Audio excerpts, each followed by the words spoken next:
নমস্কার বন্ধুরা, অর্পণা রান্নাঘরে সবাইকে স্বাগত। আজ আমি রান্না করব ডুমুর চিংড়ি। এই ডুমুরগুলো মাঝখান দিয়ে দুভাগ করে কেটে নিতে হবে। কেটে এর দানাগুলো পরিষ্কার করে নিতে হবে। আমি একটা চামচ নিয়ে নিয়েছি। এই চামচের পেছনটা দিয়ে আমি ডুমুরগুলো পরিষ্কার করে নেব। দেখুন, এইভাবে একটু মোড়া দিলেই ডুমুরগুলো দানা বেরিয়ে আসবে। ডুমুরগুলো পুরো পরিষ্কার হয়ে যাবে। দেখুন, এর মধ্যে কিন্তু আর কোনো দানা নেই। এভাবেই ডুমুরগুলো পরিষ্কার করে নেব। আমি ডুমুরগুলো দানা ছাড়িয়ে নিয়েছি। এবার এগুলোকে ধুয়ে পরিষ্কার করে নেব। দেখুন কত দানা বেরিয়েছে।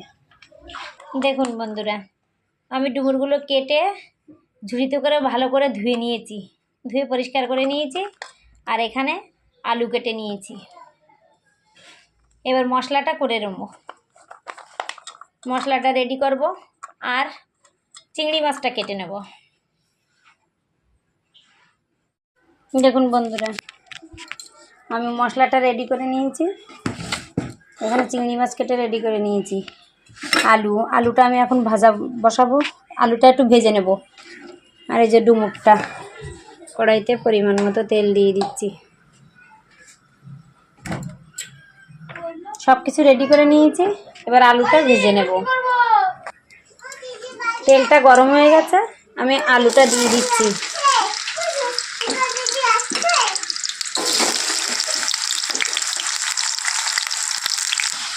দেখুন, আলুটা হালকা বাদামি ভাজা হয়ে গেছে। এবার আমি এগুলো উঠিয়ে নেব। ডুমুরটা মাংস ঠিক যেভাবে রান্না করতে হয়, ডুমুরও কিন্তু সেইভাবেই রান্না করতে হয়।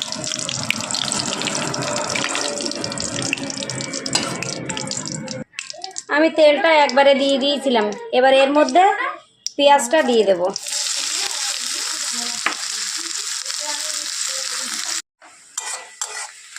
পেঁয়াজটা বাদামি হয়ে গেছে।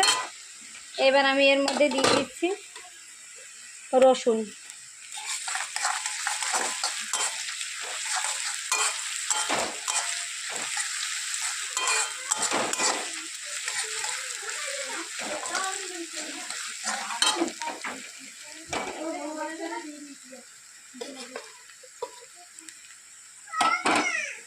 এবারে দিয়ে দিচ্ছি আদা বাটা।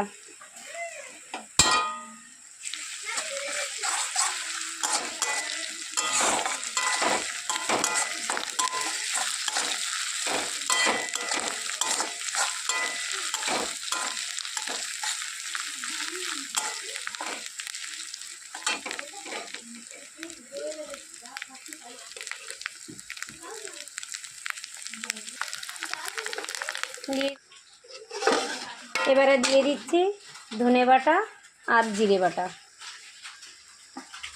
ধনে বাটা দিলাম। এবার দিয়ে দিচ্ছি জিরে বাটা।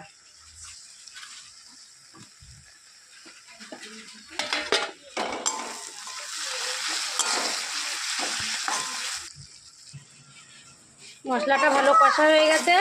এবার এর মধ্যে দিয়ে দিচ্ছি হলুদ,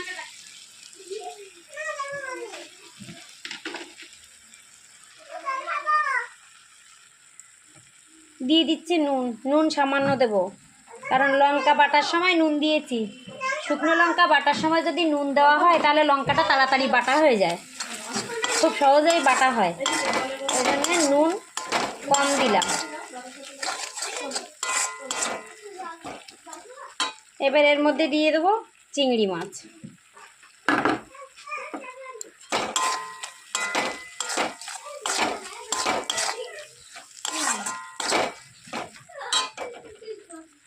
এর মধ্যে দিয়ে দিচ্ছি ডুমুর, কেটে রাখা ডুমুর।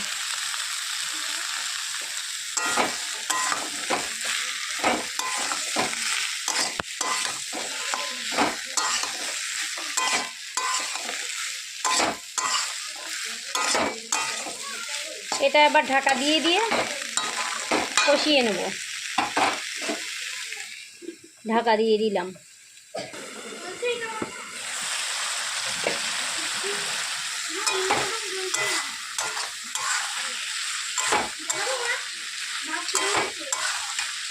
এর মধ্যে এবার আমি আলুটা দিয়ে দেবো।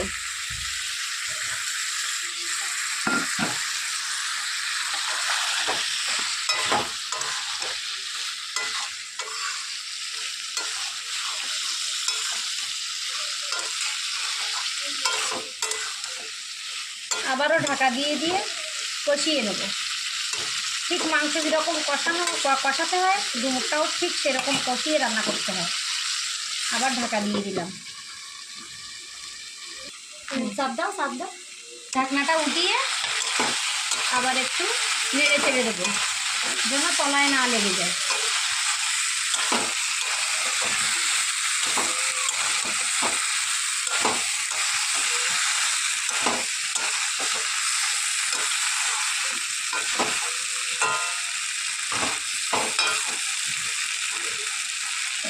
আর 2 মিনিট মতো একটু কষিয়ে নেব।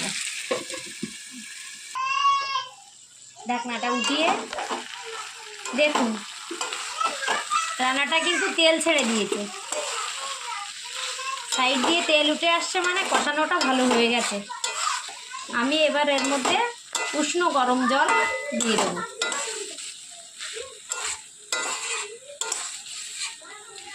দেখুন কালারটা কিন্তু দারুণ এসছে। উষ্ণ গরম জল দেব।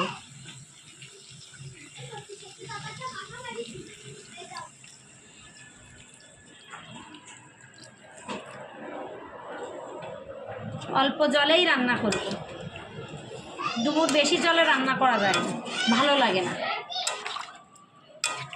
একটু মাখা মাখা টাইপের হবে। কালারটা দেখেছেন কি সুন্দর কালার আসছে। এবার 5 মিনিট ঢাকা দেব।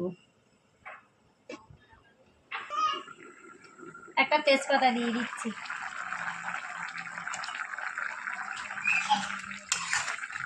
তেজপাতার গন্ধটা আমার খুব ভালো লাগে। আমি কিন্তু সব তরকারিতেই তেজপাতা ব্যবহার করি। আবার একটু ঢাকা দিয়ে গরম মশলা দিয়ে নামিয়ে দেব।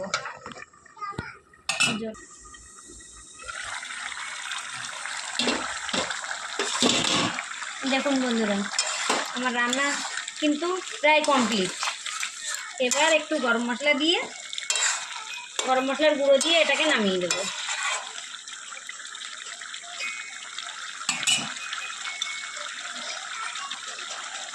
এটা কিন্তু বাড়িতে বানানো গরম মশলা।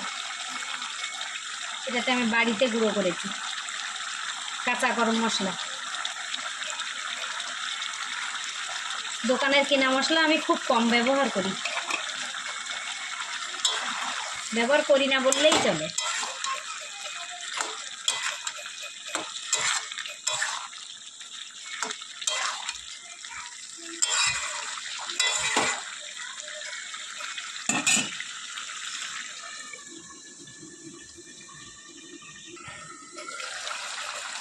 ব্যাস, এবার আমি গ্যাসটা অফ করে দিলাম।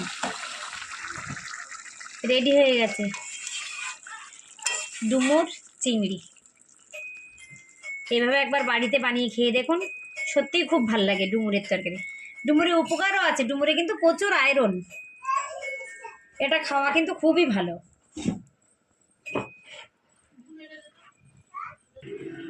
দেখুন বন্ধুরা, খুব সহজেই রেডি হয়ে গেল ডুমুর দিয়ে চিংড়ি মাছ। এই ডুমুরটা অনেকে কাটার ভয়ে খায় না, আমি কাটাটা কিন্তু দেখিয়ে দিয়েছি। আপনারা দেখে নেবেন কিভাবে ডুমুরটা কাটতে হয়। এভাবে আপনারা একদিন ডুমুর রান্না করে খেয়ে দেখুন, খুবই ভালো লাগে। এটা খুবই খুবই সুস্বাদু, আর এতে উপকারও আছে। এতে কিন্তু প্রচুর আয়রন আছে ডুমুরে। একদিন এভাবে বানিয়ে খেয়ে দেখুন, খুবই ভালো লাগবে। সবাইকে অসংখ্য ধন্যবাদ অর্পণা রান্নাঘরের সঙ্গে থাকার জন্য। সবাই ভালো থাকুন, সুস্থ থাকুন। নমস্কার।